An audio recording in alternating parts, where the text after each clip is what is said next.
nunca foi uma cidade convidativa. E a lógica de urbanismo, mas não só a lógica das seguradoras, a lógica dos bancos, a lógica do medo, que é a lógica que se planta, que é o que tem movido o mundo, é a lógica do medo, ela te bota pra dentro de casa. Eu sempre digo que o paulistano é um bando de carrancudo carente, sacou? Então assim, a gente parece muito mal-humorado, mas tá todo mundo morrendo de carência, sacou? A gente tá louco pra interagir, a gente tá louco pra trocar. E de fato, essa ideia de ocupar o espaço público é exatamente essa. De dizer, gente, vamos conviver, sabe? Tem espaço pra caramba. Para a realização de uma obra nas cidades, de uma intervenção urbana nas cidades, você precisa pontualmente entender as cidades. Entender os seus espaços, entender o volume de pessoas que passam por aquele local, porque a dificuldade de realizar algo nas cidades é muito grande. Tem muitos lugares da cidade que são invisíveis ou que não são frequentados muito pela própria sociedade, que são lugares violentos, sujos. Então também eu vou frequentar esses lugares para fazer minha arte.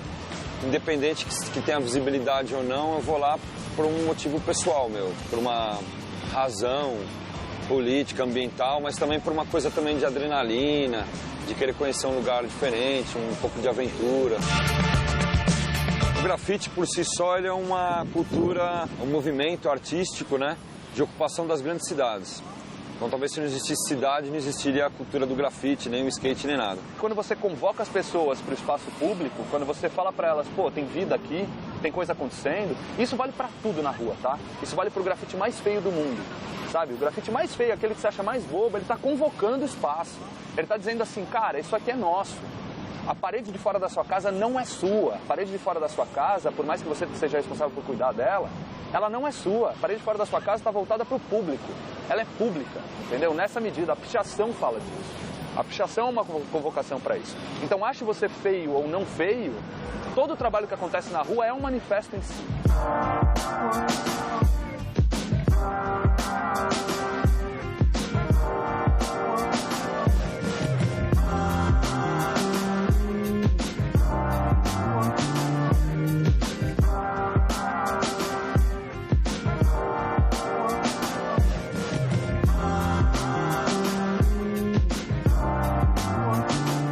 Comecei em 92, influenciado pelo grafite, sabe? Pelo movimento do grafite mesmo. A verdade é que, já no primeiro grafite, eu fui procurar um lugar escondido e tal, e apesar de estar muito na rua, sabe? Andando de skate, enfim, brincando na rua, fazia tudo na rua, a cidade me desafiou de cara, assim, porque eu achei um lugar escondido, aí tinha os moradores de rua, e de chegar ali e ver aquele contexto e ver que eu estava pintando naquele contexto me pareceu totalmente sem sentido, sabe? De realmente ter ficado elaborando uma coisa na cabeça sem saber exatamente onde ia pintar. Eu percebi que o que eu estava pintando não tinha conexão nenhuma com o lugar em que eu estava pintando. Isso já no primeiro, entendeu? Isso já com 13 anos de idade. Então foi mesmo um embate com a cidade, assim. A cidade me mostrou que, sabe, que as coisas têm a cidade tem um significado, sabe? Não adianta você pensar numa tela e depois ir lá e pendurar na cidade, não é por aí. A rua começa porque eu nasci em São Paulo, fui criado na rua, então me considero um cara meio urbanoide, sempre tive skate relacionado na minha vida desde a adolescência, sempre fui ligado à cultura urbana, desde o hardcore, do hip hop, então são coisas que naturalmente eu fui absorvendo ao longo da minha vida, Tenho 43 anos de idade hoje e nesses 20 anos de carreira, que eu comecei em 95, a maior parte da minha vivência foi influência da rua mesmo, da cultura de São Paulo. Então a rua sempre foi a principal referência assim, no meu trabalho. Acho que o meu processo não é diferente do processo de nenhum outro artista, Parte da tua observação sobre o mundo e como isso te toca, como isso te emociona. Como eu sou uma pessoa muito conectada à rua e ao que me cerca, os meus insights, a minha criação, o meu processo de vou criar, vou fazer aquilo, ele vem realmente dessa observação. Então, quando eu estou passando pela Paulista, que eu vejo um prédio cinza e eu penso, ali pode ter um balão gigante de polvo devorando as pessoas pela rua, sai essa obra. Às vezes eu quero apenas uma modelo agonizando, dentro de um estúdio, para que você sinta na pele o sofrimento de um animal num desastre ambiental de petróleo. Então vai sempre da minha sensação, com o que eu observo, com o que eu quero transmitir. Geralmente a cidade é invisível, A cidade é cheia de elementos visuais, de pessoas à margem da sociedade a prédios abandonados. você tem muitos elementos que são invisíveis em uma sociedade, ainda mais uma sociedade que não é excludente como a nossa, né?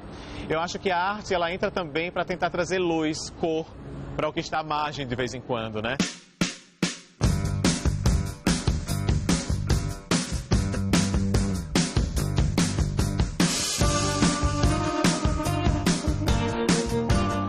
Eu, por ter sido criado num bairro um pouco violento, sujo, de exclusão social, eu acabei decidindo focar a minha arte por uma razão qualquer, não só a coisa plástica, de pintar, de me autopromover na rua, e sim tentar passar uma mensagem para essa sociedade excluída, para levar um pouco de carinho, um pouco de afeto para essas pessoas.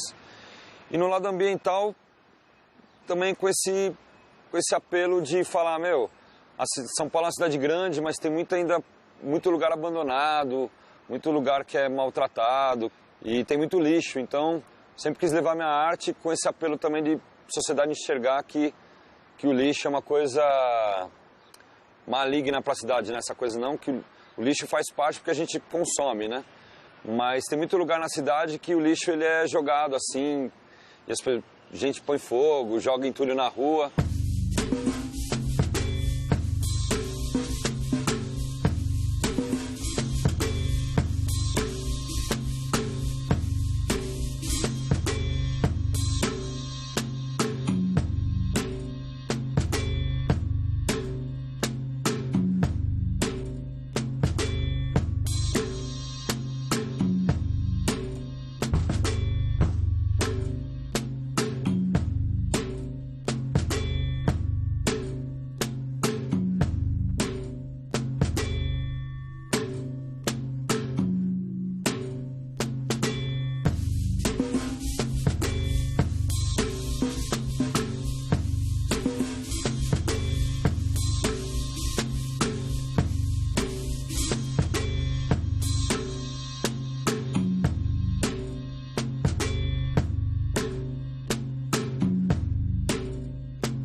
Eu sou artista plástico, sou ambientalista, tento usar um pouco do meu trabalho de arte, né? Esse poder instigador que a arte tem para chamar atenção para questões ambientais. Eu sou natural do Rio Grande do Norte, lá de cima, e moro aqui em São Paulo há 7 anos, que foi quando eu decidi colocar a mão na massa e me dedicar exclusivamente à arte. E desde que eu cheguei aqui eu não parei, tenho feito várias ações, nem todas diretamente voltadas para questões ambientais, mas 90% delas sim.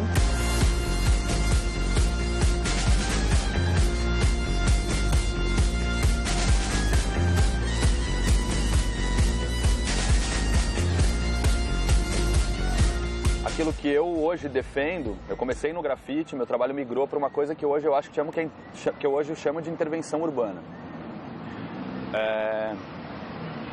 Que é exatamente a ideia de você entender o local, entender a demanda daquele local, o significado daquele local e o que você pode fazer de transformador naquele lugar. E essa história tem muito a ver com o Largo da Batata, sabe? Porque você tem vários coletivos trabalhando aqui. Tem a galera do A Batata Precisa de Você, né? Que inclusive essa poltrona do Elião Cardoso está aqui dentro dessa lógica de ocupação, então as pessoas estão, sabe, ocupando a praça, sabe? Fazendo da praça um lugar de se estar, não um lugar de se passar, né? Porque a municipalidade deixou isso como um lugar de simples passagem. E tem uma lógica de gentrificação nisso. Então é interessante, eu gosto de olhar para a cidade e vejo a cidade por essa ótica, sabe? De entender que significados você tem dos lugares e o quanto uma instalação como essa, o quanto ações como essa podem ressignificar o lugar.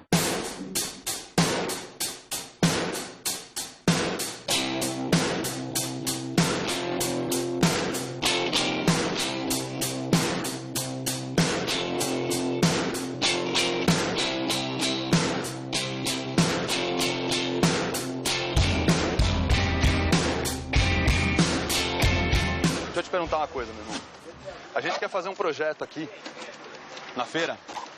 A ideia é fazer a feira toda. Tá vendo esse desenho aqui? A gente vai aplicar esse desenho como se fosse um papel de parede na barraca. Saber se você autoriza. A ideia é fazer tudo, entendeu? Pegar toda essa parte que está pintada aqui. A ideia é fazer, mas podemos fazer tudo? Podemos sair colando esse negócio?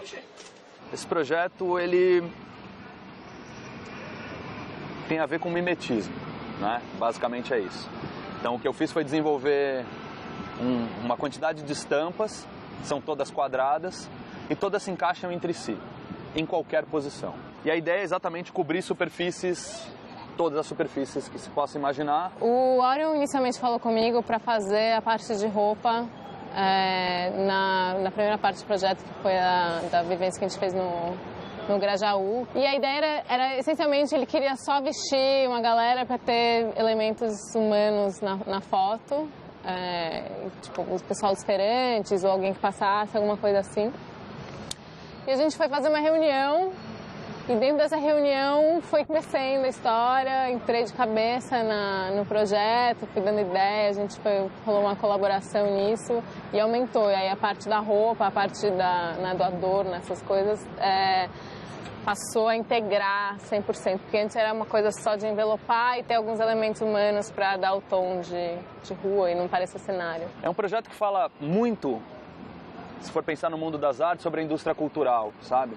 Sobre a massificação, sobre uma série de coisas que o capitalismo colocou pra gente. Cada desenho desses é um acúmulo de objetos dos mais variados. Então você tem de tudo ali. Você vai ter um eletrônico, um legume, sabe? Uma bola de futebol, um brinquedo de criança, uma chave de fenda, um garfo. Tudo tá aqui, entendeu? Uma peça de carro, um escapamento, uma mangueira.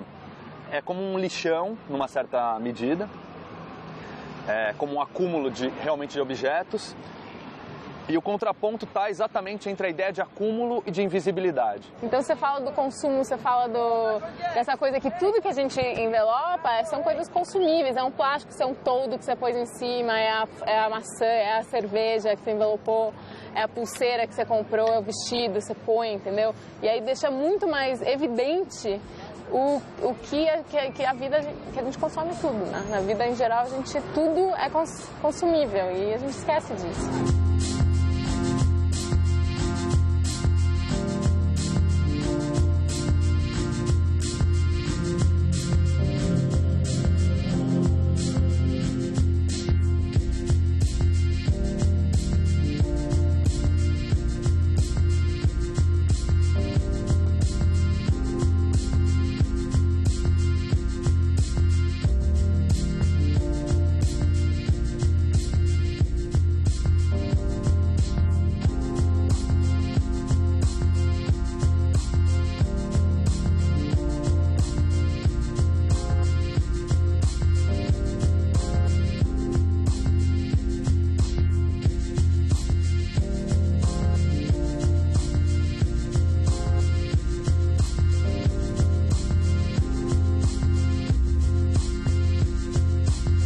Como o objetivo principal é chamar a atenção, a escolha do local não poderia ser outro, né? A Avenida Paulista ocupa um lugar muito especial no coração dos paulistanos, é um lugar extremamente importante em todas as lutas que acontecem na cidade, é um dos principais centros financeiros do país. Então hoje, um sábado, quando as pessoas estão tão tranquilas, sem a correria do dia a dia, elas podem ouvir um pouco o nosso discurso, absorver um pouco da nossa causa e quem sabe nós deixamos um pouquinho do nosso discurso, né, no dia a dia delas, né, fazendo com que elas diminuam o seu impacto no planeta, né? E se nós podemos usar a arte para isso, por que não fazer? É por isso que nós estamos hoje com esse balão de 15 metros, né, surpreendendo os observadores que geralmente passam por aqui, veem esse mar de concreto todos os dias e de repente elas veem um polvo gigante, né, colorido.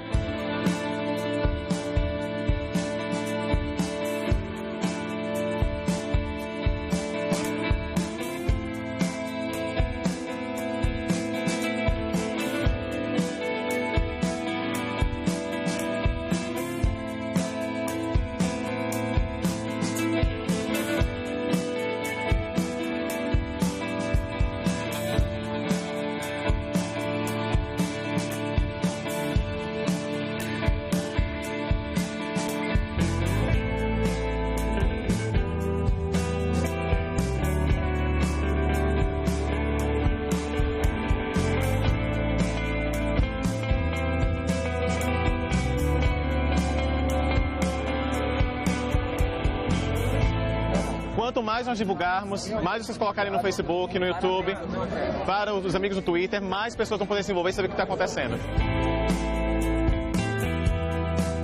Eu acho que nos últimos 6 anos de causa nós temos muito a comemorar.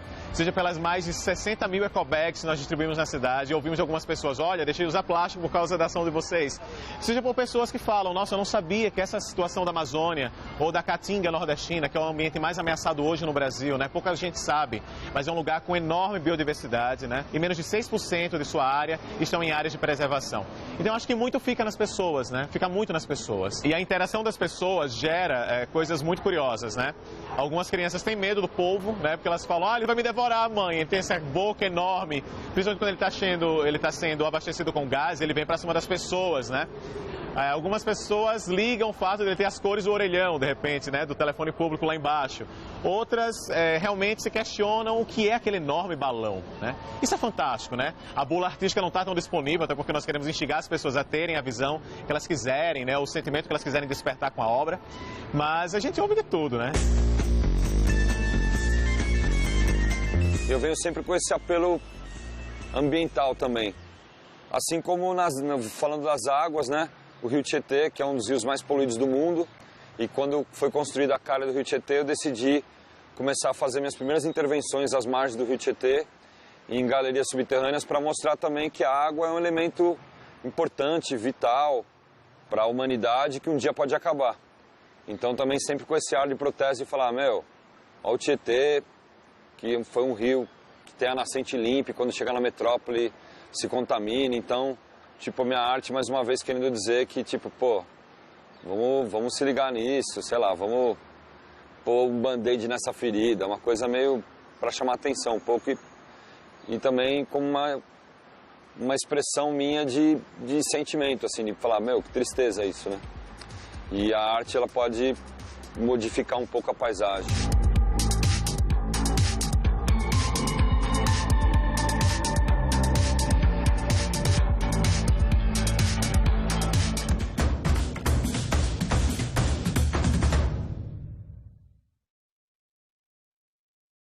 O interessante é imaginar o seguinte, aquilo que a gente entende como arte, né, por muito tempo passou pela instituição.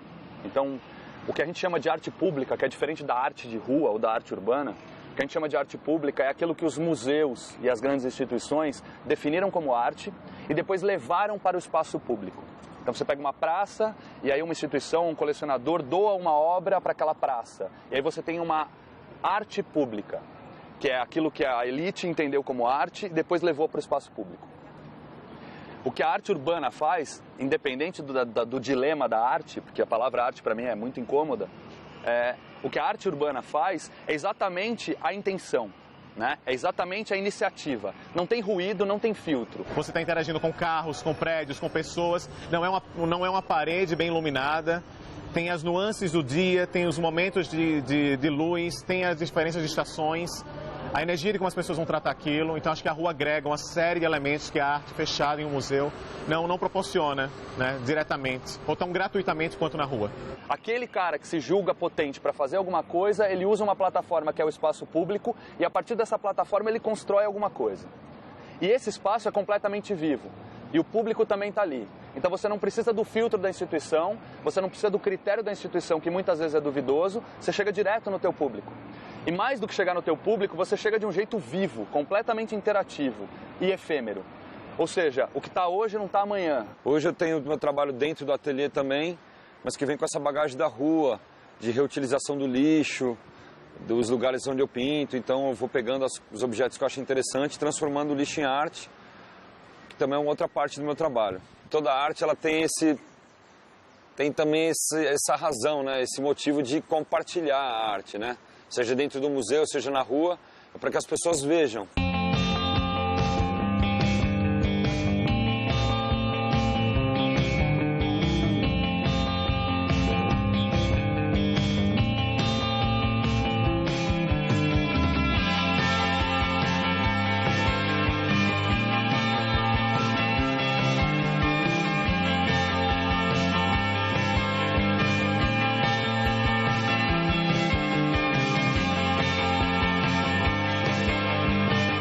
Eu acho que sem as pessoas, a intervenção urbana não existiria. Claro que acontecem nos prédios, nos carros, em estátuas, geralmente, as intervenções urbanas, né? Não há muita regra para isso, claro. Mas acho que pontualmente, sem as pessoas, a arte urbana não existiria. Você precisa do olho delas para que aquela intervenção exista, para que elas notem que há algo diferente naquele cenário urbano. Por isso que muitas vezes vídeo, fotografia aparecem em produções desse tipo. Porque o que acontece, a vida, a vivência, a experiência, ela é muito mais importante do que a obra estética, do que o resultado final, entendeu? Não me considero só um pintor. Eu, antes de pintar, eu tenho que ter um olhar fotográfico para depois fazer a fotografia no final.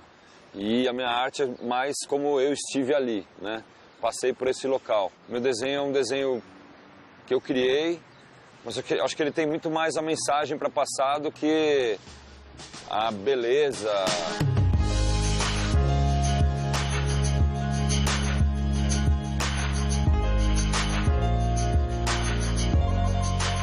A documentação, ela é muito melhor do que a obra pronta, entendeu? A interação é muito melhor do que a obra pronta.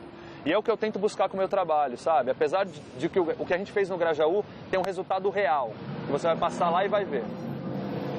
Mas eu quero desdobrar ele em fotografias, eu quero desdobrar ele em vídeos, porque aí eu consigo fazer com que esse sentido também se desdobre, entendeu? Não é uma coisa só ali, não é uma coisa pontual, não é uma coisa que você passou e olhou, é uma coisa que você desdobrou num outro sentido, que envolve gente, envolve as pessoas, sabe? Elas estão... tá tudo em ebulição. Eu acho que quando você tem a possibilidade de estar na rua do lado das pessoas, muito se ganha no processo artístico, não só no processo de criação, mas no bônus, no brinde que vem com a observação artística, né?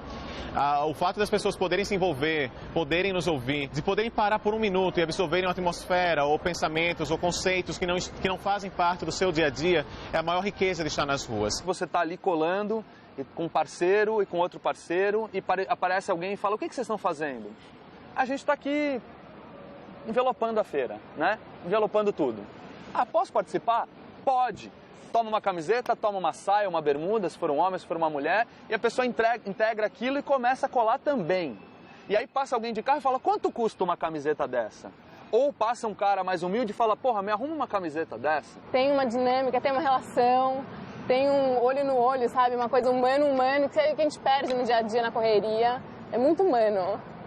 Isso, esse processo é muito humano, você lida com gente. Então essas pessoas que passam na rua, que perguntam, que estão interessadas, que querem saber, que querem participar de alguma maneira, que estão interessadas, estão curiosas, o que seja, e que vão lá e que topam colar, e você está ali durante meia hora com eles, mais rápido que seja isso, você vai, troca uma ideia e descobre um pouco daquela pessoa e relembra que é todo mundo, que a gente mora numa cidade com sei lá quantos milhões, 18 milhões, e que é todo mundo humano, e todo mundo tem vontade de projetos e sonhos e tal.